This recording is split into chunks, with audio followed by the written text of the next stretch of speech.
हे guys welcome back to my channel it's me Sandhya Pandey. अनि आज बिहान चाहिँ तानसेनको मौसम यस्तो खतरनाक जाडो भइरहेको थियो खै मलाई मात्र हो कि सबलाई, तर मलाई चाहिँ एकदमै जाडो भएको थियो। त्यसपछि आज बुवा आउने दिन अनि बुवालाई लिन गएँ, तर त्यहाँ जाँदा गाडी आएको रहेनछ। अनि म फेरि घर फर्किएँ।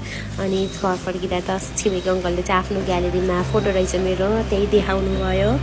अनि त्यसपछि त्यहाँ पुन्टुसँग भेटेँ। अनि ऊ चाहिँ हाम्रो टोलको पुन्टु डन, ऊ चाहिँ हाम्रो टक्सा टोलकै डन है। अनि सबलाई यति माया गर्छ अनि त्यसलाई नमस्ते पनि गर्न आउँछ, नमस्ते पनि गर्छ। अनि त्यसपछि बिहेको कार्ड पनि पाएँ, छिमेकी दिदीको बिहे। त्यसपछि घर आउँदाखेरि माइजूको फोन आएको रहेछ। उहाँ चाहिँ मेरो काइलो माइजू, गीता माइजू। अनि एकछिन उहाँसँग बोलेँ। त्यसपछि फेरि म बुवालाई लिन गएँ, तर म 3 घन्टा कुर्दासम्म त्यहाँ गाडी आएन। फाइनली 3 घन्टापछि गाडी आयो र बुवा आउनुभयो। उहाँ चाहिँ मेरो हजुरबुवा, हाम्रो डन बुवा। अनि उहाँसँग आएपछि उहाँलाई घर लिएर आएँ। त्यसपछि आज मौसमले च्यालेन्ज गरेछ भनेर करेन्ट पकाएँ, करेन्ट वाज दामी। अनि पिरो भएको थियो। अनि त्यसपछि चक्लेट पनि खाएँ एउटा। अनि त्यसपछि मम्मीले कराई घरमा एउटा टिकटक बनाउनु भनेर मम्मीसँग बुवासँग भएर एउटा टिकटक बनाएँ। त्यसपछि साँझ जिग्गुले फोन गरेकी थिएँ। अनि जिग्गुलाई एकछिन जिस्काएँ, अब त बुवालाई म यतै राख्ने हो, त्यता पठाइदिन्न भन्दै।